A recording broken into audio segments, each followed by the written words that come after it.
Bom dia, boa tarde, boa noite, sejam todos bem-vindos ao canal Professor Judas. No vídeo de hoje nós vamos basicamente aprender ou recordarmos como deve ficar qualquer que seja o ponto, a reta, a figura plana, o sólido no sistema 3D, no sistema 2D e no plano de desenho. Isso que é fundamental na geometria descritiva, ok? Então, vamos ao vídeo.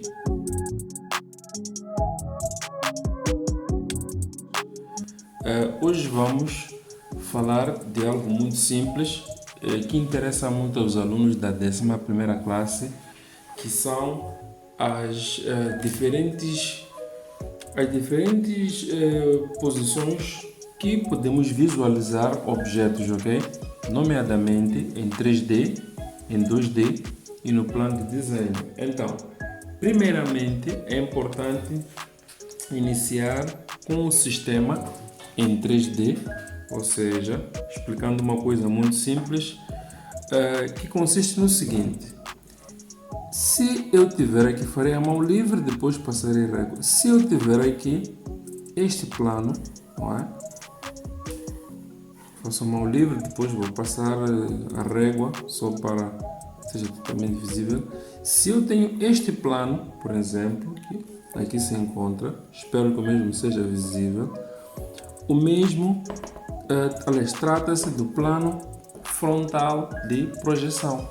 Nos manuais antigos é normal encontrar plano vertical de projeção. Atualmente chama-se o mesmo plano frontal de projeção, ou ainda fio zero. Ok, meus senhores? Temos o plano frontal de projeção ou fio zero. De seguida, temos o outro plano, que é ligeiramente fácil, entre aspas, que é o plano praticamente que está em uma posição perpendicular ao primeiro, ou seja, temos este plano. Não é? Este plano, que nesse caso será o plano horizontal de projeção, o PHP. Este é o PFP, plano frontal de projeção. Este é o PHP, plano horizontal de projeção, ou que também poderemos dar o nome de New Zero. Estamos juntos? Espero eu que sim. Então, basicamente, se eu for a carregar ligeiramente, desta forma, que é assim, só para destacar o que é visível, teremos esta situação. Então, a fusão desses dois planos nós chamamos de dupla projeção ortogonal ou ainda sistema de Monge, não é? Basicamente, vamos utilizar muito esse sistema na 11ª classe para representar figuras em 3D. Não será muito comum por causa do próprio trabalho que implica representar sempre esta figura, mas é importante que vocês dominem ou recordem-se de como é que isso funciona, porque estudamos isto na 10ª classe, ok? Espero eu que até aqui não tenham nenhuma dúvida. Conforme eu disse, eu estou aqui a carregar para que o que eu esteja a fazer seja visível, não é? Então, repetindo, plano frontal de projeção, PFP, ou ainda fio zero. Este é o plano horizontal de projeção, PHP, New Zero, ok? Então, de forma muito evidente, percebemos todos que o mesmo ou os dois planos cruzam-se nesta linha reta, não é isso? Esta linha reta, onde o cruzamento acontece, vou aqui carregar, não é? Onde o mesmo acontece, nós chamamos de eixo X, ok? Anteriormente chamávamos de linha de terra, LT, mas atualmente tem a designação de eixo X, ok? Então, se nós formos a perceber, esta fusão, podemos dizer aqui, de planos de projeção, origina por sua vez estes 4 espaços, não é isso? ou seja, vamos designar os mesmos por quadrantes ou octantes. Quadrantes é muito comum encontrar nos livros antigos e recentemente usamos diedro, ou seja, primeiro diedro, primeiro quadrante, segundo diedro, segundo quadrante, terceiro diedro, terceiro quadrante e quarto diedro, quarto quadrante, ok? Eu aqui deveria explicar ainda os planos bissetores, mas por enquanto, como é a aula inicial, eu prefiro explicar apenas isso e o resto vamos dar nos próximos vídeos, ok? Então, repetindo, primeiro diedro, segundo diedro, terceiro diedro, quarto diedro. Então, por sua vez, o que vai acontecer é que se nós temos aqui um plano de projeção com esta divisão pelo eixo X, podemos dizer que o plano divide-se do meio, ou seja, em vez de ser um plano na sua totalidade, torna-se um semiplano, ou seja, daqui temos um semiplano, temos um outro semiplano, um semiplano e outro semiplano. Espero que tenham todos percebido. Então, se este ou como este é o plano frontal de projeção na sua totalidade, este será o semiplano frontal superior. Semiplano frontal superior. Este será o semiplano frontal inferior, ok? Este será o semiplano horizontal anterior e este é o semiplano horizontal posterior. Repetindo, daqui para cima, semiplano frontal superior.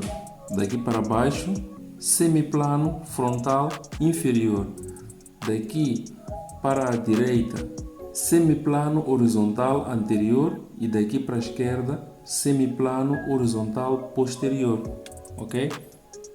As devidas abreviaturas estão aparecendo na legenda para que vocês facilmente consigam memorizar ou anotar, ok?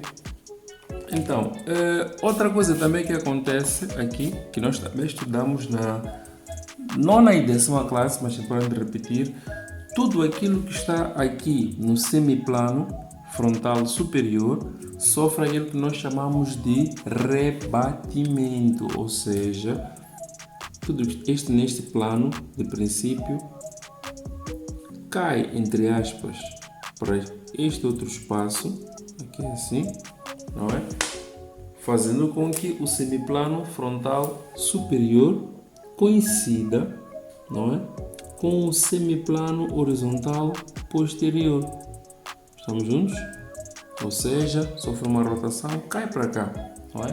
E tudo aquilo que está aqui no semiplano frontal inferior também sofre um rebatimento, não é?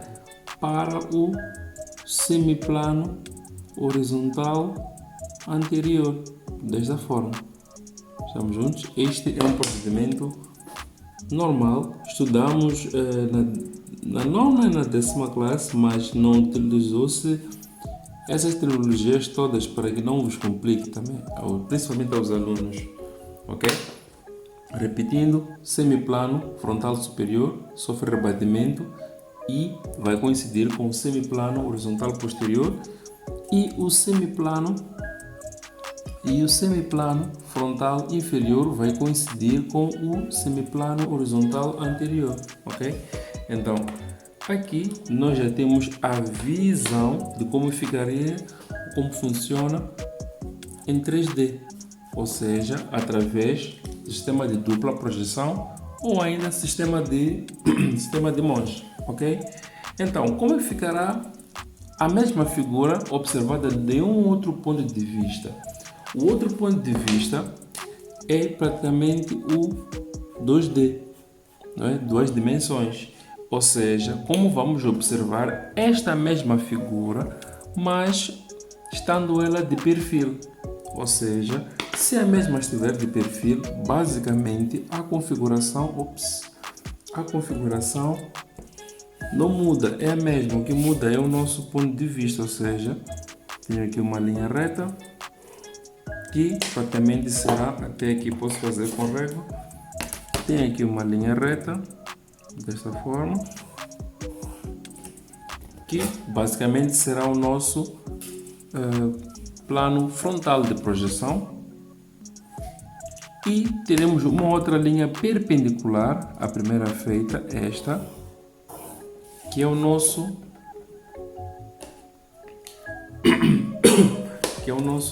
plano horizontal de projeção, ou seja, conforme aqui foi dito, aqui será fio zero e aqui será nu zero, ok? Repito, estamos a observar a mesma figura, os pontos de vista que variam. Então, o que vai acontecer, também como aconteceu aqui, existiu um cruzamento.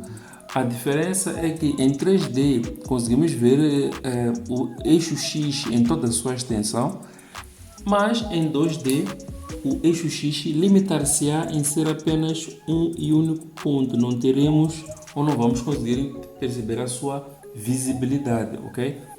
Está? Então, igualmente como fizemos aqui voltamos ou temos 4 semiplanos, ou seja, semiplano frontal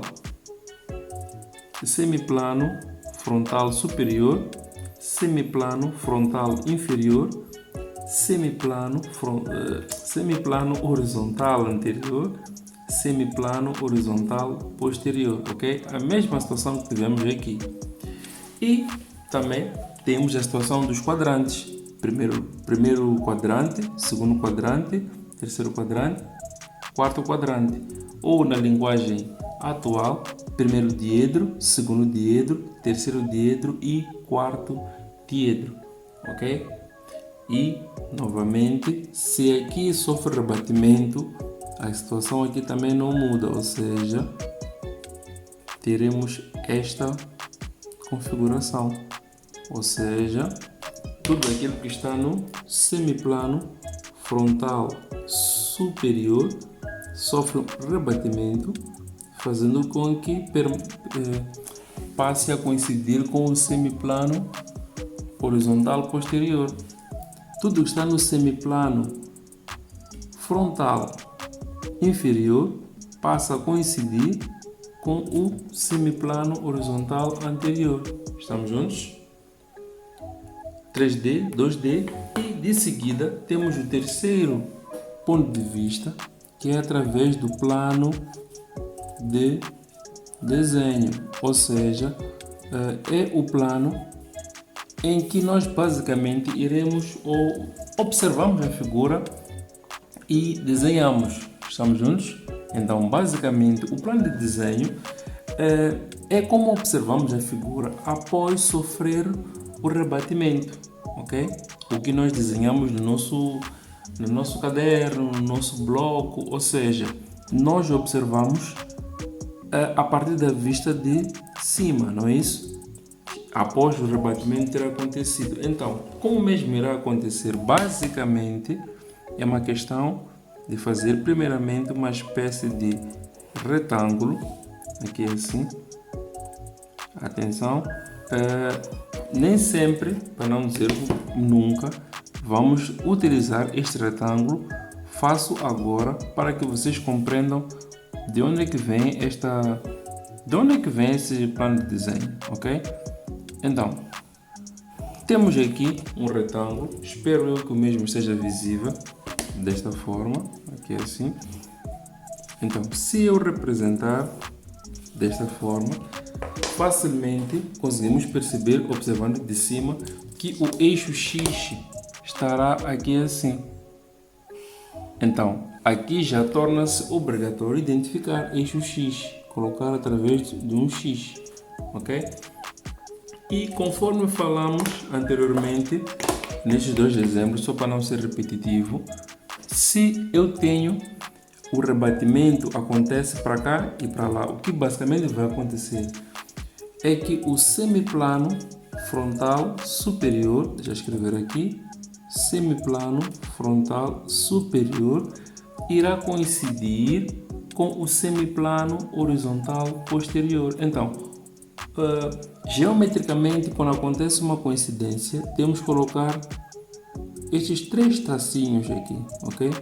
para indicar que há uma coincidência, estão a ocupar o mesmo lugar geometricamente, ou seja, o semiplano frontal superior vai coincidir com o semiplano horizontal posterior, ok? Espero eu que não tenham dúvidas até aqui, ok?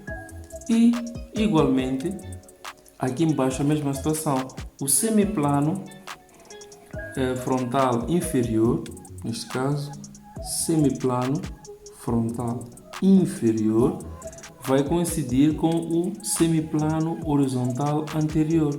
Então, conforme fizemos 3 tracinhos aqui para indicar que há uma coincidência, vai coincidir com o semiplano horizontal anterior, ok? Espero eu que todos tenham percebido até aqui, não é?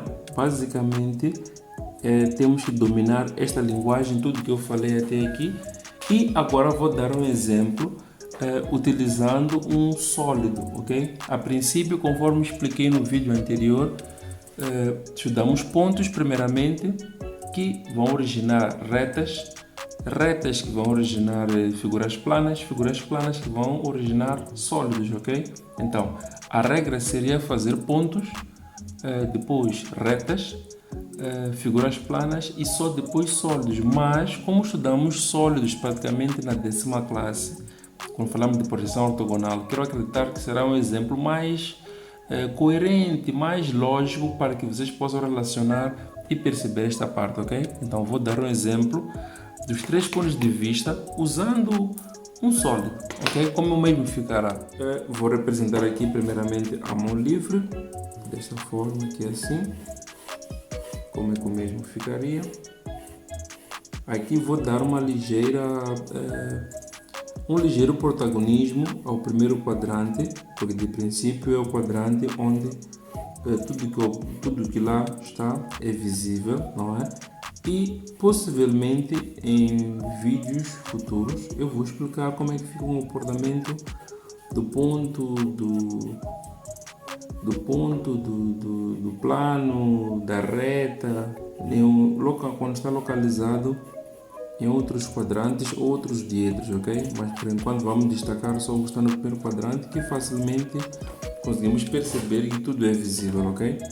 Então, enquanto eu aqui desenho, não posso deixar de agradecer as visualizações, os comentários, as críticas e o apelo continua. Inscrevam-se no canal, quem ainda não está inscrito, recomendem aos alunos que podem precisar de visualizar este material, deixem críticas e sugestões do que gostariam que o professor explicasse, não é? Nos comentários, para que assim o canal seja útil, não é? Cumpra o seu papel a todo momento, ok? Está? Então aguardo os vossos feedbacks, comentem, inscrevam-se, deixem like se gostaram dos vídeos, não é?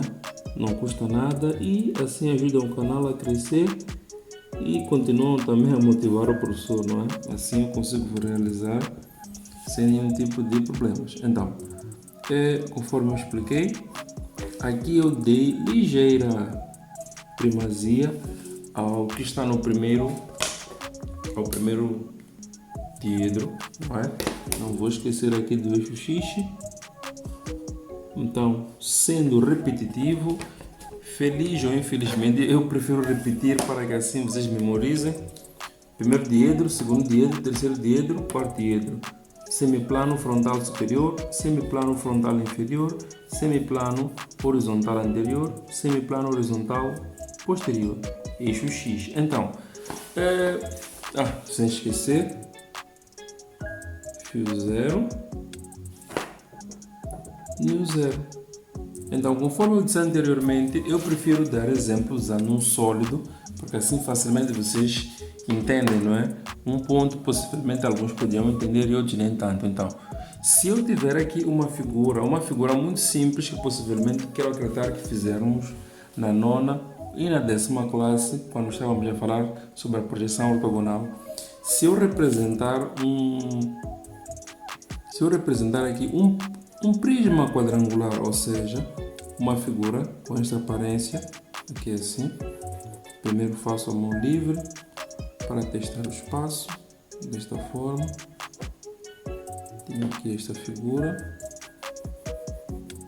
não é? Então, eu tenho aqui este prisma quadrangular, não é? Desta forma.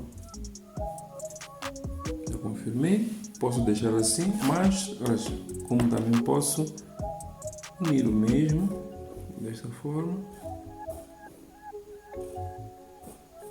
né? Assim garanto que o mesmo é visível. Quero acreditar que a figura todos vocês já viram, vamos estudar muito, principalmente no segundo trimestre, na 11ª classe e a 12ª classe. Quero acreditar que já conhece este sólido, ok? Então, se eu tenho aqui um prisma quadrangular, não é?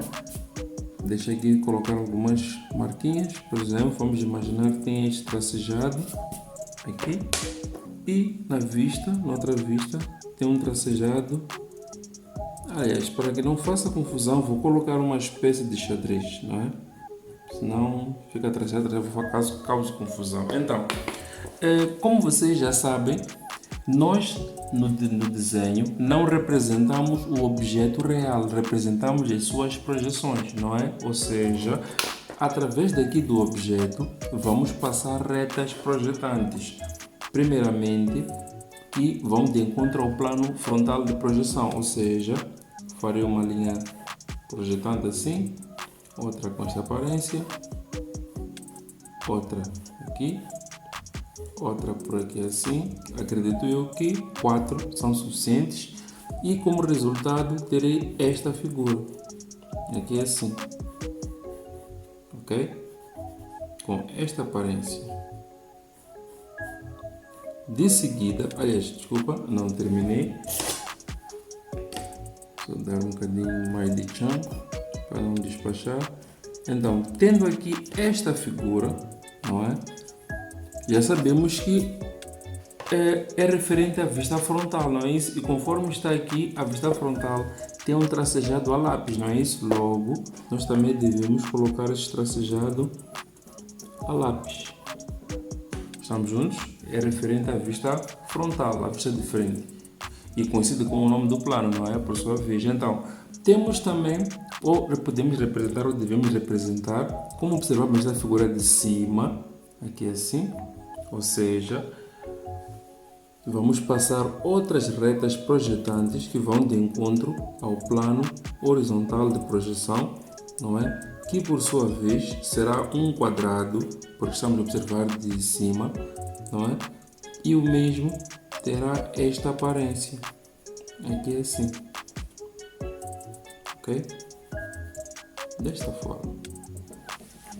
Igualmente, farei depois assim, usando régua para que seja visível, não é? Eu também espero que as projetantes sejam visíveis. Não estou a carregar para não manchar a figura ou para não estragar, mas de princípio eles têm esta configuração, ok? Então, esta é a vista de frente, esta é a vista de cima, e conforme está aqui, a vista de cima tem um pequeno xadrez feito a caneta, não é? Então, terá esta aparência. Então, facilmente conseguimos perceber que na vista de frente temos aqui um retângulo e na vista de cima teremos aqui um quadrado. Estamos juntos? Então, conforme também expliquei aqui quando falava, não é? Tudo que está aqui neste semiplano frontal superior sofre rebatimento para este outro semiplano, de modo a que estejam coincidentes, ou seja, algo aqui é assim, ok?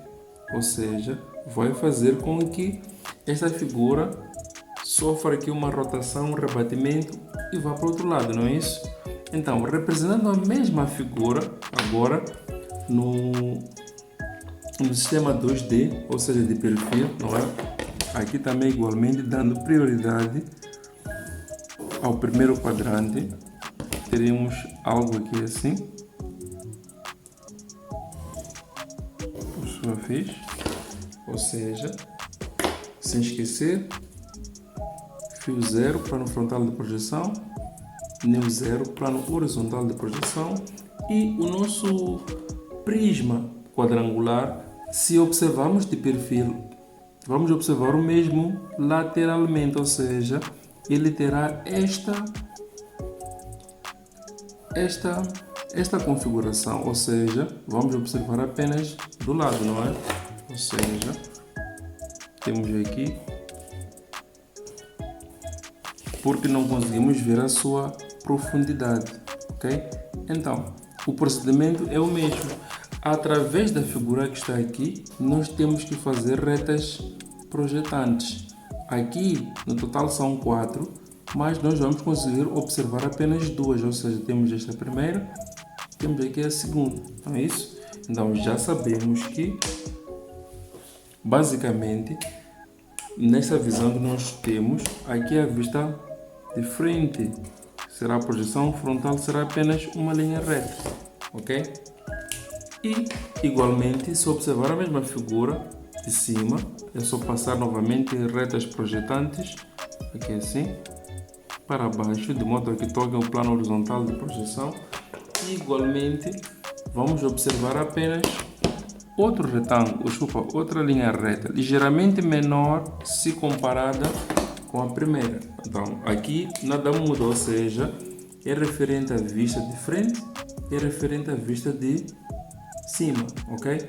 E conforme vimos anteriormente, o que está neste semiplano sofre rebatimento para outro semiplano e o que está neste semiplano sofre rebatimento também para outro semiplano. O que vai acontecer é que, como aqui não temos nada, o rebatimento não se fará sentir apenas daqui para o outro lado. Ou seja, se isto cai para o outro lado, basicamente vamos perceber que a figura estará, entre aspas, espalmada aqui, não é isso? Ou seja, se isto cai para cá, basicamente, e nós observarmos a mesma de cima, basicamente vamos observar uma linha reta, não é? Uma linha reta aqui com esta configuração, não é? E aqui teremos a vista de frente e aqui teremos a vista de cima, ok? Então, representando isto no plano de desenho, conforme eu expliquei anteriormente, não vamos usar esta configuração, não é? Apenas vamos começar por representar o eixo X, desta forma aqui assim. Primeiro feito a lápis, desta forma. Antes que me esqueça, em 2D o eixo X é apenas este ponto, ok? No plano de desenho, temos que representar o eixo X desta forma e identificar eixo X, a antiga linha de terra. Então, vamos colocar aqui as linhas de referência, basicamente aqui assim. Vamos também fazer outra linha de referência. Aqui eu não estou a dar muita prioridade à projeção cotada, não é? Ou método de projeções cotadas, conforme eu disse, isso vou explicar ao longo dos vídeos, não é só prestarem atenção. Então, para quem está a prestar atenção, já percebeu que é um sistema semelhante que fazia na nona e na 10ª classe, não é isso? Tinha uma certa distância que o professor ensinou que vocês deviam dar em relação aos planos, não é? É o referente ao plano. Eu, em particular, aos meus alunos, sempre pedia que deixassem 1 centímetro, porque acho que é uma medida confortável, mas é normal que cada professor indique a sua, 0,5, 0,7, depende de cada um, ok? O importante é a distância ser semelhante. Então, isso também vamos aprender lá no futuro, referente ao plano de nível, plano de frente, mas para não vos dar muita informação, por enquanto é só memorizarmos ou visualizarmos que de frente, conforme já expliquei na imagem, que isto sofre rebatimento por outro lado, aqui é assim, não é? Vamos representar o nosso retângulo, ou seja, o nosso retângulo terá esta aparência, como nós visualizamos na vista de frente, ou seja, teremos algo aqui assim, ok? desta forma. E atenção, aqui não está completo. Se aqui tem este pequeno tracejado, também devo representar aqui o pequeno tracejado, ok? Senão a minha vista estaria incompleta. Então faço algo aqui assim, porque quero acreditar que já perceberam o essencial. E vamos representar a seguir a vista de cima, não é isso? Que nós observando na vista de cima sabemos que é um quadrado, não é isso? Logo, basicamente o quadrado terá esta aparência, ou seja, vou aqui medir desta forma e já sabemos que a configuração é esta. Este será o nosso quadrado, ok? Espero eu que tenham todos percebido, porque não é difícil, é uma questão de prestarmos atenção. Mas também a vista de cima não está completa. Temos que desenhar aqui o pequeno xadrez que fizemos, na vista, no sistema em 3D. Estamos juntos? Então, meus senhores, quero acreditar que ficou essencial em 3D, em 2D e no plano de desenho. Estamos juntos? Então, por enquanto é tudo, não é? E fiquem todos bem. Até o próximo vídeo que explica praticamente o ponto, ok? Então, meus senhores, fiquem todos bem. Até o próximo vídeo. Tchau, tchau.